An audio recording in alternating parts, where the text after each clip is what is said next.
Universe Voyager was announced earlier in 2008, and now, thanks to the Hasbro Toy Shop, I have gotten a hold of the figure. The figure is actually a fire truck, just as he was in Gen 1. It's a very detailed fire truck on the outside, as you can see. He does have 6 wheels, 3 on each side. In this mode, he has most of the details that a normal fire truck would have. It's obvious to note that he is not a ladder truck like he was in the original Gen 1 and Gen 2 re-release. In this mode, he does not have any lights or sounds, but he does have a fire hose of sort that does shoot a missile, and it's okay. The missile isn't too bad. It's in the shape of a water spout of sorts. I swear we've seen this before, but I can't remember. The colors are not fire engine red, though. The Henkei version, which is coming out in later 2009, is fire engine red. This is more of a burgundy color, or a much deeper, darker red than the initial release was. I can't remember if the original Gen 1 release had 401. I'm not sure what the significance of that is, but somebody will correct me. And here is the Autobot symbol right there on the figure. In this mode, kibble is really kept to a minimum, robot kibble that is. It's pretty obvious that the feet and hands are here, but if you look at it from the side or from the front, you're not going to see it unless you just really, really look at it. This is a great mode. It looks absolutely fantastic. Like I said before, the detailing is phenomenal. You've got seats here in the front. You've got a little steering wheel right there. Really, if you have the head in a certain way, you can see it straight through the windshield, but oh well. It's got individual lights here. You can see window wipers here.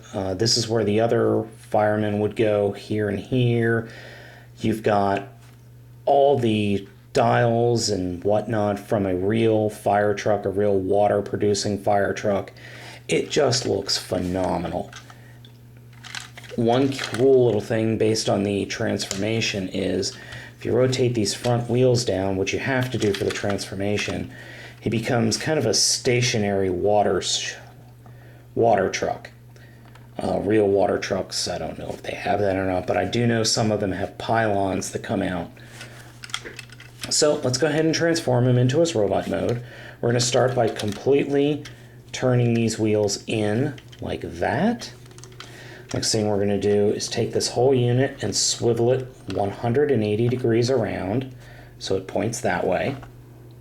Next thing we're going to do is take this whole section here and flip it like that. Do the same thing over here. Now if you look here and here, I'm not sure how well you can see that. That actually lines up with the tab here.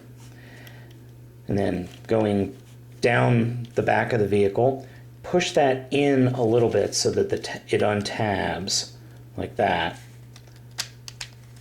It's a little bit of pain to get it tabbed up, but once you do, it works. And then just fold it in. We're going to repeat that on this side. You can see it a little better. Just have to push it in until the tabs disjoin. There we go. That's done. Now we're going to take this whole back unit and rotate the whole thing.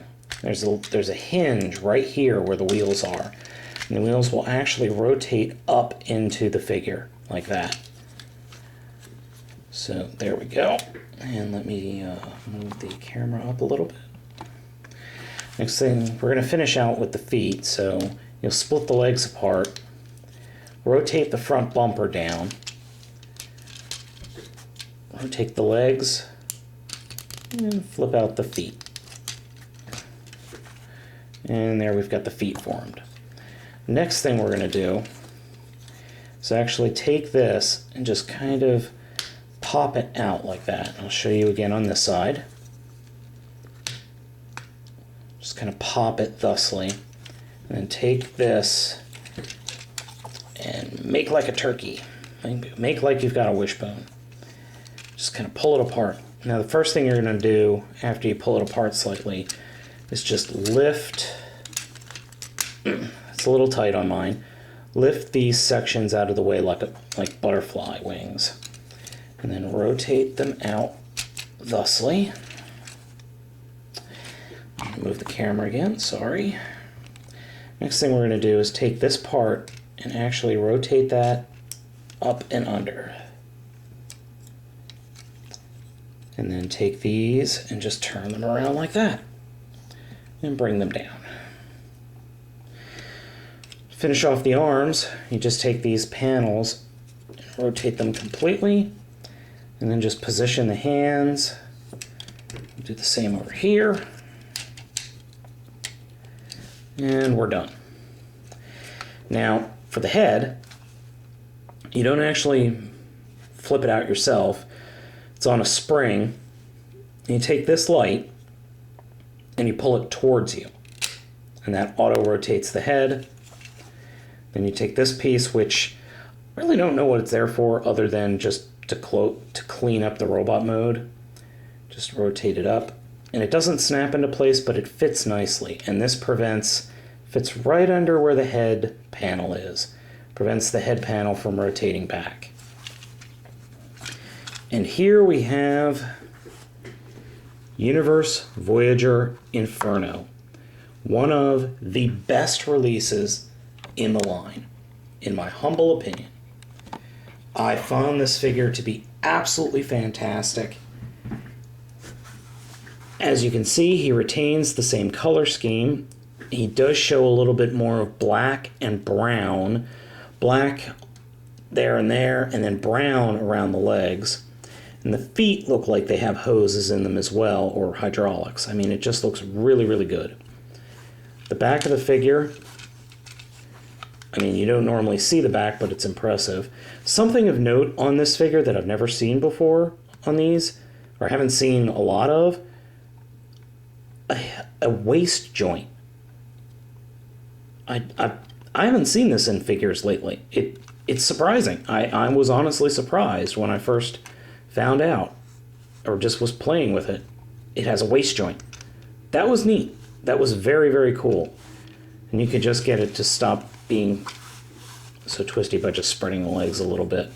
But it's a very, very good looking figure. Actually, I'm going to zoom in on the face a little bit for you.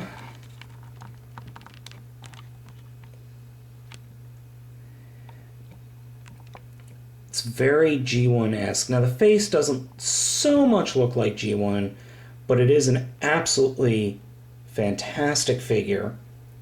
It is a Voyager, so it is a little bit smaller than some of the others, but I'm just impressed by this figure in general. It just looks good. It's stocky. It plays well. But there are a few little issues with my figure. Now, this hasn't been widely reported. I haven't seen any actual reports of this, but certain bits, like this joint, is incredibly loose. This one, not so much. I may have to actually use some force for this. These shoulder joints are... That one is immensely tight. This one's okay. The leg joints are fine. Oh, and I forgot to mention, the feet actually have some play in them, so you can get some more dynamic poses. I strongly recommend picking this figure up. If you're a diehard G1 and you want more G1 sensibilities, go ahead and pick up the Henkei figures. They should be out in first quarter 2009, but I can't recommend this figure enough. I'd go out and get them. That's if I were you, because I already have it.